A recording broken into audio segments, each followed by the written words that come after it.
اللہ ہمیں توفیق دے کہ ہم پوری زندگی میں اللہ کے ہر حکم کو مانیں۔ یہ قربانی صرف ایک علامت ہے، اس علامت کے ذریعے سے ہم ثابت کر رہے ہوتے ہیں کہ ہمارا پورا جینا مرنا اللہ کے لیے ہے، اور ہم اللہ کی خوشنودی کے لیے اپنی ہر خواہش کو قربان کر دیں گے۔ اللہ تعالیٰ کے احکامات کے سامنے ہم ہر جو بھی ہماری محبوب شے ہے اس کو ہم پیش کر دیں گے۔ اگر یہ جذبہ ہے تو یہ قربانی ہے، ورنہ ہماری قربانی ایک رسم ہے۔ رہ گئی رسم ازاں روح بلالی نہ رہی، فلسفہ رہ گیا تلقین غزالی نہ رہی، رگوں میں وہ لہو باقی نہیں ہے، وہ دل وہ آرزو باقی نہیں ہے۔ نماز و روزہ و قربانی و حج یہ سب باقی ہیں، تو باقی نہیں ہے۔ تو سے مراد کیا ہے؟ اللہ کی رضا، اللہ کی خوشنودی۔ ابراہیم علیہ السلام نے جس طرح سے اپنی ہر خواہش کو اللہ تبارک و تعالیٰ کی مرضی کے سامنے قربان کیا تھا، یہاں تک کہ اپنے اکلوتے بیٹے کو اللہ کی راہ میں پیش کر دیا تھا، اپنے طور پر تو قربان کر دیا تھا، وہ تو اللہ نے اس بیٹے کو محفوظ رکھا۔ اسی طریقے پر قربانی اس بات کا تقاضا کرتی ہے کہ واقعی ہمارا جینا اور مرنا اللہ کے لیے ہو جائے، ہم اللہ تعالیٰ کے ہر حکم کے اوپر سر تسلیم اپنا ہم خم کر دیں۔ لہٰذا ہم پردے کے احکامات پر پوری طرح سے عمل کریں، ہمارے گھروں میں شرعی پردہ ہو، ہم محرم نامحرم کی تمیز کریں، ہم ان خواتین سے بے تکلف نہ ہوں، ان سے اپنی نظروں کی حفاظت کریں جو ہماری نامحرم ہیں، جن سے ہمارا نکاح ہو سکتا ہے۔ اپنی خواتین کو تلقین کریں کہ وہ ان مردوں کے سامنے کھلے چہرے کے ساتھ نہ آئیں جو ان کے لیے نامحرم ہیں، جن سے ان کا نکاح ہو سکتا ہے، چاہے وہ دیور ہو، چاہے وہ بہنوئی ہو، چاہے وہ خالو ہو، چاہے وہ پھپھا ہو۔ ٹھیک ہے رشتہ دار ہیں لیکن یہ رشتہ دار نامحرم ہیں۔ اسی طرح سے اجنبی مردوں سے بھی پردہ کرے۔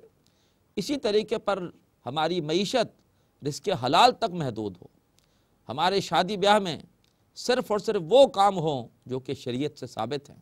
یہ تقویٰ ہے، پوری زندگی میں اللہ کی نافرمانی سے بچنا۔ کوئی مہندی، کوئی مایوں، کوئی چراغاں، کوئی جہیز کی رسم، کوئی جہیز کا پھر دکھاوا، اور پھر یہ ویڈیو فلموں کا بننا، اور شادی کے موقع پر انتہائی اسراف کرنا، ہزاروں روپے صرف جوڑوں پر خرچ کر دینا، ہزاروں روپے صرف بناؤ سنگھار کے اوپر خرچ کر دینا، یہ سب کا سب کیا ہے؟ یہ اصل میں تقوی کے منافی ہے۔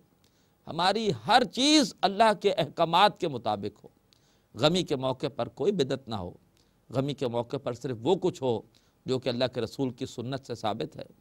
لہٰذا یہ ہے اصل میں تقوی کا تیسرا مظہر کہ ہماری پوری زندگی جینا مرنا صرف اللہ کے لیے ہو۔ پھر محترم ناظرین، تقوی کا ایک چوتھا مظہر بھی ہے، اور وہ کیا ہے؟ ہم قربانی کا جانور جب ذبح کرتے ہیں تو ہم کہتے ہیں بسم اللہ اللہ اکبر، اللہ کے نام کے ساتھ، اور اللہ ہی سب سے بڑا ہے۔ کیا واقعتاً اللہ تبارک و تعالی ہمارے اختیار میں اور ہمارے پورے جملہ معاملات میں بڑا ہے؟ اللہ تو فرما رہے ہیں سورہ حج کی آیت 37 میں کہ جس میں تقوی کی روح بیان ہوئی کہ لِتُكَبِّرُوا اللَّهَ عَلَىٰ مَا هَدَاكُمْ، کہ تم اللہ کو بڑا کرو جیسے کہ اس نے تمہیں ہدایت دی ہے۔ تو زبان سے تو ہم نے جانور ذبح کہتے ہوئے کہہ دیا اللہ اکبر، ہم نے عید کی نماز میں 6 زائد تکبیریں بھی پڑھ دیں، اور اس میں بھی ہم نے بار بار کہہ دیا اللہ اکبر، ہر نماز میں ہم بار بار کہتے ہیں اللہ اکبر، اذان میں ہم کہتے ہیں اللہ اکبر، لیکن کیا واقعی اللہ تبارک و تعالی ہمارے جملہ معاملات کے اندر بڑا ہے؟ کیا اس کی مرضی چلتی ہے؟ کیا اس کی بڑائی نافذ ہے؟ اس حوالے سے غور کیجئے۔ تقویٰ تو یہ ہے کہ زندگی کے جملہ معاملات میں اللہ تبارک و تعالیٰ کی بڑائی وہ جاری و ساری اور نافذ ہو، ہمارے گھروں پر اللہ بڑا ہو، ہمارے گھروں پر اللہ کی مرضی چلتی ہو۔ مثال کے طور پر نوٹ کیجئے کہ جن گھروں میں میڈیا کے ذریعے سے بےہودگی اور بے حیائی نشر ہوتی ہے، بےہودہ میگزین اور رسالے اخبارات گھر پہ آتے ہیں، ان گھروں میں اللہ بڑا نہیں ہے، ان گھروں میں شیطان کی بڑائی چل رہی ہے۔ کیوں؟ اللہ تعالیٰ نے تو ہمیں بے حیائی سے منع کیا ہے، ینہا عن الفحشاء والمنکر، اللہ تعالیٰ تو روکتا ہے بے حیائی سے اور منکرات سے۔ اور شیطان کے بارے میں قرآن پاک کہتا ہے، بار بار کہتا ہے انما یأمرکم بالسوء والفحشاء، شیطان تمہیں برائی کا اور بے حیائی کا حکم دیتا ہے، اس کی ترغیب دیتا ہے۔ تو اگر فرض کیجئے کہ ہمارے گھروں میں بے حیائی ہے، ہمارے گھروں میں ٹیلی ویژن پر بیہودہ اشتہارات، بیہودہ مناظر، ڈرامے، بیہودگیاں چل رہی ہیں، تو کیا ہمارے گھر میں اللہ کی چل رہی ہے کہ شیطان کی چل رہی ہے؟ نوٹ کیجیے، اگر ہمارے گھروں میں ایسے میگزین، ایسے رسالے، ایسے اخبارات آتے ہیں جن میں بیہودہ تصاویر ہوتی ہیں اور جن میں بیہودہ افسانے اور کہانیاں ہوتی ہیں، کیا ہمارے گھر پر اللہ کی چل رہی ہے؟ ہمارے گھر پہ تو شیطان کی چل رہی ہے۔ ہمارے شادی بیاہ میں اگر مخلوط محفلیں ہو رہی ہیں اور شادی بیاہ میں اگر خدا نہ خواستہ موسیقی اور دوسرے غیر شرعی افعال ہو رہے ہیں، تو کیا اس شادی میں اللہ کی بڑائی نافذ ہے؟ اگر ہمارے گھروں میں شرعی پردہ نہیں ہے اور ہماری خواتین وہ نامحرم مردوں کے ساتھ گھروں کے اندر بے تکلف ہو جاتی ہیں، ان سے گفتگو کرتی ہیں بلا ضرورت، اور کوئی اس کے حوالے سے درمیان میں کوئی حجاب نہیں ہے، تو کیا ہمارے گھروں میں اللہ بڑا ہے؟ اسی طریقے پر ہماری کمائی اگر خدا نہ خواستہ اس میں سود کا، رشوت کا، ناجائز منافع خوری کا عنصر ہے، تو کیا ہمارے کاروبار میں اللہ بڑا ہے؟ اس سے آگے بڑھ کر اللہ تبارک و تعالی ہمیں حکم دیتا ہے کہ ہم پورے معاشرے میں، پورے ریاست کی سطح پر اللہ تبارک و تعالیٰ کی بڑائی کے نفاذ کے لیے تن من دھن لگا دیں۔ اللہ حکم دیتا ہے نقیم الدین ولا تتفرقوا فی، دین کو قائم کرو اور اس حوالے سے کسی اختلاف، کسی تفرقے میں مت پڑو، ہر جگہ اللہ کی بڑائی تسلیم ہو۔ ہمارے دستور میں طے ہو کہ اس ملک میں کوئی قانون سازی قرآن و سنت کے خلاف نہیں ہوگی، ہماری عدالتیں شریعت کے مطابق فیصلے دے رہی ہوں، محسوس ہو کہ اس عدالت میں اللہ بڑا ہے، یہاں پر اللہ کی چلتی ہے، ہمارے اسٹاک ایکسچینج میں تمام معاملات شریعت کے مطابق ہو رہے ہوں، ہماری منڈیوں میں تمام لین دین شریعت کے مطابق ہو رہا ہو، محسوس ہو کہ واقعی اس معاشرے میں اللہ بڑا ہے۔ لیکن محترم ناظرین، بدقسمتی سے بالفعل ایسا نہیں ہے۔ آج ہماری پارلیمنٹ میں اللہ کی بڑائی نافذ نہیں ہے، کوئی ایک قانون بھی ایسا نہیں ہے کہ ہم کہیں کہ وہ شریعت کے مطابق ہو، بلکہ یہ ہے کہ اکثر و بیشتر جو قوانین کافر یعنی انگریز ہمارے لیے بنا کر گئے تھے، ہم نے انہیں جوں کا تو جاری و ساری رکھا ہوا ہے۔ ہماری عدالتوں میں قرآن مجید موجود ہوتا ہے اور اس کو ہاتھ میں لے کر گواہی دے دیتے ہیں، لیکن قرآن مجید کی آیات کے مطابق وہاں پر فیصلے نہیں ہوتے۔ ناظرین، اگر اللہ کی مرضی، اللہ کے احکامات اس کے مطابق اگر کسی معاشرے میں فیصلے نہ ہو رہے ہوں تو یہ عمل اتنا برا ہے کہ اللہ تبارک و تعالیٰ اسے کفر، اسے شرک اور اسے اپنی بغاوت قرار دیتا ہے۔ سورۃ المائدہ میں الفاظ آتے ہیں من لم یحکم بما انزل اللہ فاولئک هم الکافرون، جو لوگ اللہ کے نازل کردہ کلام کے مطابق فیصلے نہیں کرتے وہی تو کافر ہے۔ عملی اعتبار سے یہ کفر ہے اگر شریعت کے مطابق فیصلے نہ ہو رہے ہوں۔ قانونی اعتبار سے آدمی کافر اس وقت ہوتا ہے جبکہ وہ زبان سے بھی کہہ دے کہ جی شریعت یہ غلط ہے اور شریعت صحیح نہیں ہے، معاذ اللہ، جس نے زبان سے شریعت پر اعتراض کر دیا وہ تو قانونی اعتبار سے بھی کافر ہو گیا۔ لیکن جو زبان سے تو اس قسم کی گستاخی نہ کرے لیکن عملی طور پر شریعت کو نافذ نہ کرے، حالانکہ اسے اختیار بھی ہو، تو یہ عملی اعتبار سے کفر ہے۔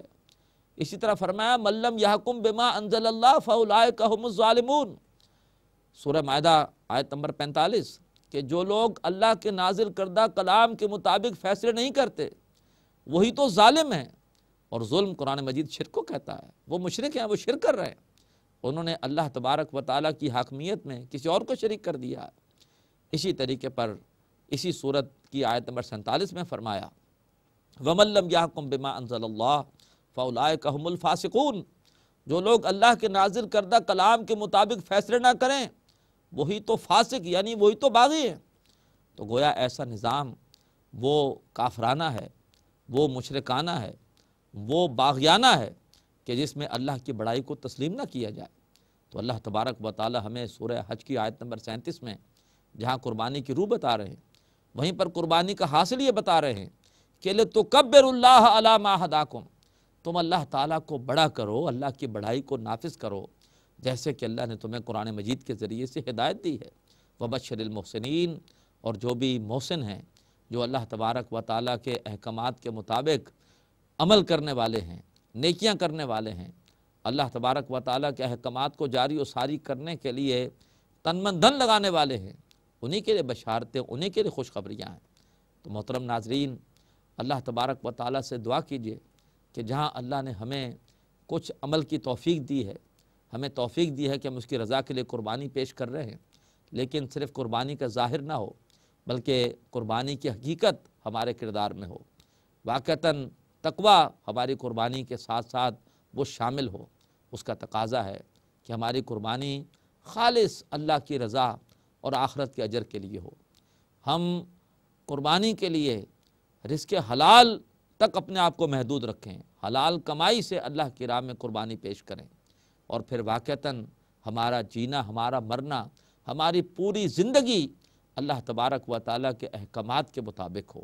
کبھی غلطی ہو جائے تو کوئی بات نہیں، لیکن فوری طور پر اللہ سے معافی مانگ کر اور توبہ کریں، اور مزید یہ کہ پھر اپنے پورے دار اختیار میں انفرادی اعتبار سے بھی اور اجتماعی اعتبار سے بھی تن من دھن کے ساتھ ایک ایسی جد و جہد میں شریک ہو جس کا مقصد ہو اللہ تبارک و تعالیٰ کی بڑائی کا نفاذ، اللہ تبارک و تعالیٰ کو ایک بالادست ہستی کے طور پر تسلیم کرنے کی کوشش۔ ظاہری بات ہے یہ کام تنہا نہیں ہو سکتا، اس کے لیے ہمیں کسی ایسی جماعت، ایسی تحریک کا حصہ بننا پڑے گا جو کہ پورے کے پورے معاشرے میں اللہ کے دین کے غلبے کے لیے کوشاں ہو۔ اللہ تبارک و تعالیٰ نے ہمیں یہ عبادات اس لیے دی ہیں تاکہ ہم پوری زندگی میں اللہ تبارک و تعالیٰ کے احکامات کے مطابق اپنا طرز عمل اختیار کر سکیں۔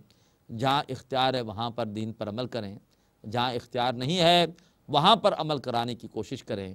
اللہ تعالیٰ ہمیں اس کے لیے قبول فرمائے۔ وآخر دعوانا ان الحمد للہ رب العالمین۔